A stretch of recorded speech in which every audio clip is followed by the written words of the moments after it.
Hey guys, last year I made a small microconsole out of a microcontroller, and there it was. Okay, but the thing is, there was no sound, no audio output, only video output. The reason for that is that I just didn't have the time to do it. But I was a bit frustrated, to be honest. A video game is not a video game without any sound, isn't it? So I made this new version last summer with an audio output. Let me show you how it goes, and then I'll explain how I did this, because there were a couple of challenges. Let's hook it up to that old TV over there. So I plugged the video output, audio output, and the power from my 5-volt USB power supply. And there it goes.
So, how do you produce audio out of this thing?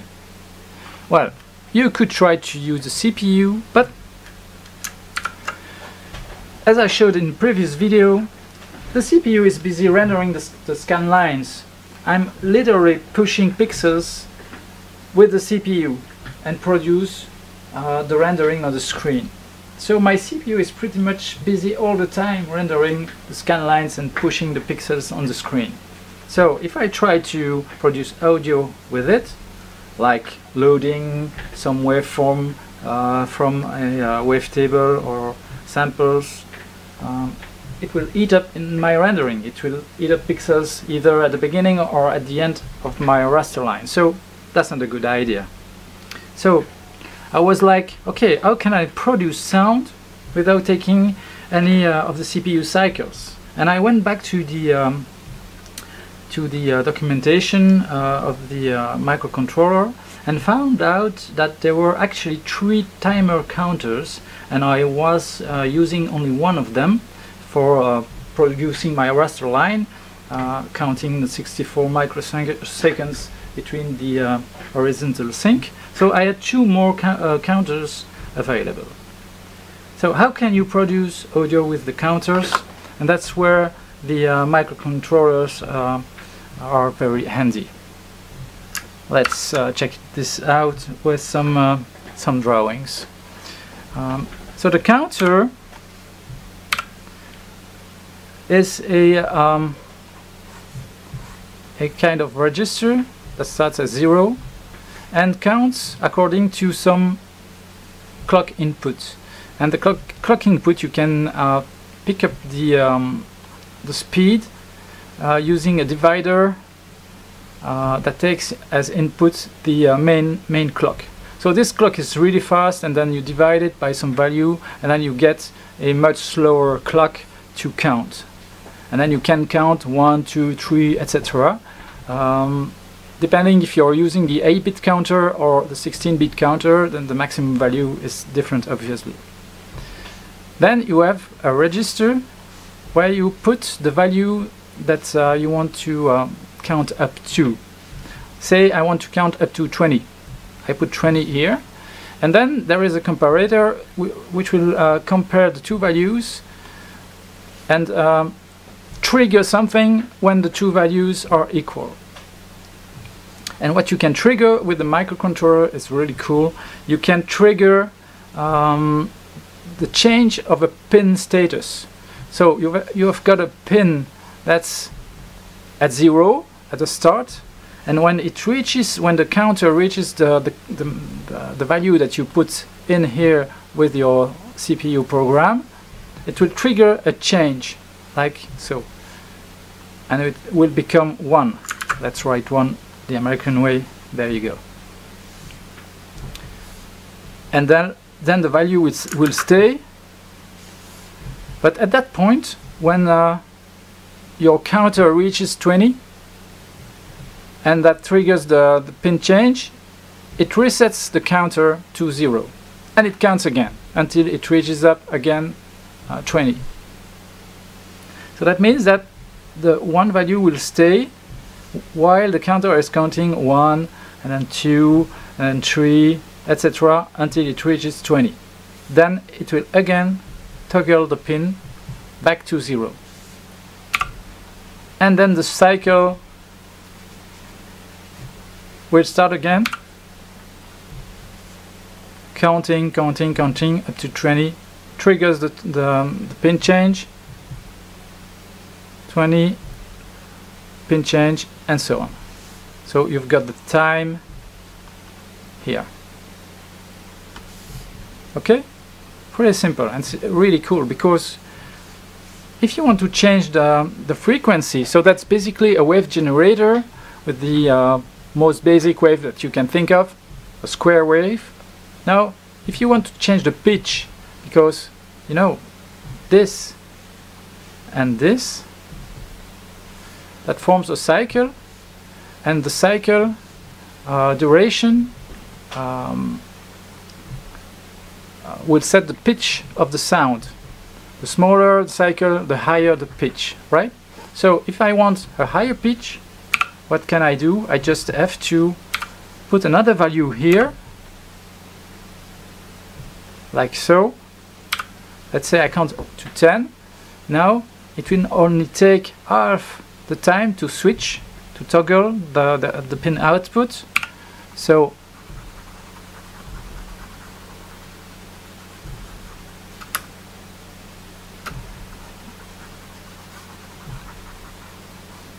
if I redraw the thing, that will be something like this.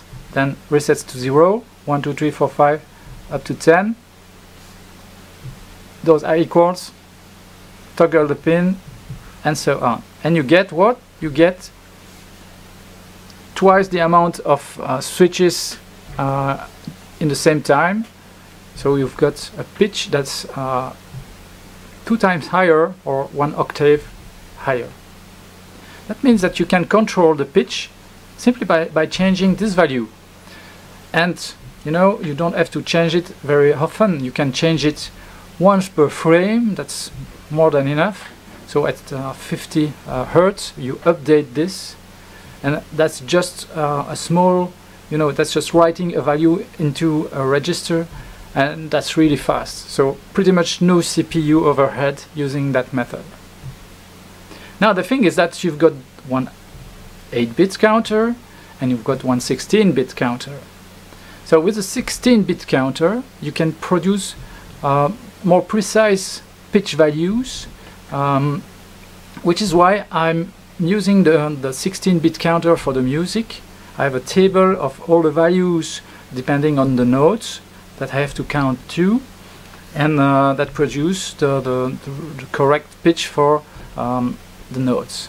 And then I have a table of all the references to that pitch table value to produce the music, and I move from note to note, and that produces the music. So that's really simple stuff. The thing is, now you have one pin that outputs some sound effects, and let's say yeah, I forgot to mention that if you want to produce, for instance, laser blast sound effects, that's basically a pew. What is a pew? It's just the frequency that goes from a higher pitch to a lower pitch in a short period of time. Let's say 1 second. How do you do that? Every 50th of a second, 60th of a second. No, I'm running at 50 Hertz. So 50th of a second, you have to lower your comparison value here, so that the pitch goes from that's the other way around. I'm sorry. You have to increase your comparison value so that the pitch goes down in a matter of seconds. So basically, you count with your CPU. You count inside this. For instance, you could start at 10, and then the next frame you put, I don't know, 15, and then the next frame 20 and 25. So you start at 10 here, you end up with, I don't know, 100 or so here, and that will have as an effect, it will start with a very short pulse at the beginning, and the pulse will get wider and wider during that time to end up with a lower pitch, with a larger waveform. So you see, that's just counting with a small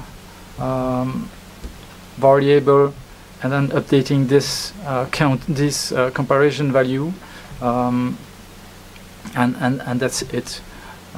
And you can produce a lot of simple sound effects with that. Now for the music, I have this other counter with this other comparison value, and the comparison value is updated according to my music table. Now you have 2 output pins. The one here for the sound effects and the one here for the music. How do you mix those two? Because when you're doing music and sound effects all with the software, you have to mix that inside the CPU with the software. I couldn't do that because I'm literally changing the output pins, 2 of the pins from my microcontroller here, and I cannot mix those inside the CPU.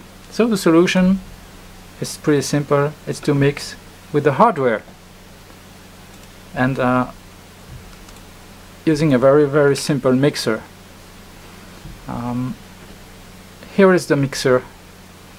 That's a simple resistor voltage divider, basically with 2 resistors. One resistor here coming from the that's a sound effects line here, and this line is the music line, and this basically is another resistor, and when you pick up the mid value, you have the mix of the two. Now there's a couple more resistor and capacitor here on the music. The reason for that is that I wanted both the music to I wanted the music to be lower in volume and smoother in sound.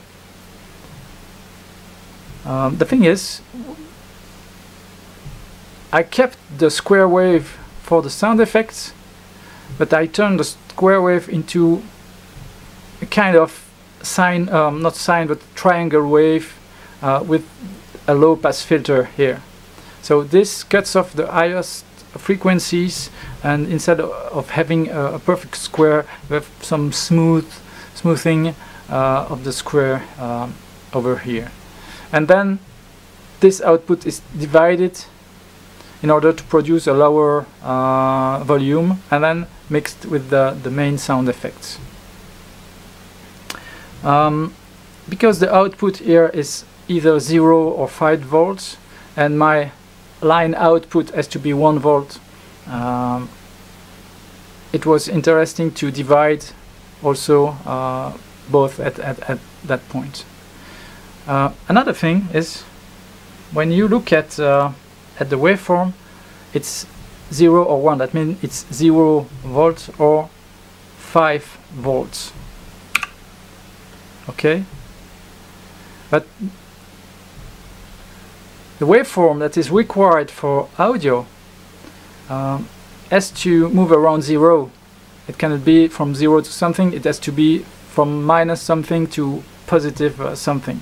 So the waveform has to move down around the 0 line, and that's the purpose of the final capacitor here, which is basically high pass filter, because the output can be considered as a resistor here. So that's a CR circuit, and that cuts out all the frequencies below something like 4 or 500 Hertz, and that puts the waveform centered to around the 0 line. And that's it. You see, very few components just to mix and smooth out the music output. The component can be can see those components over here.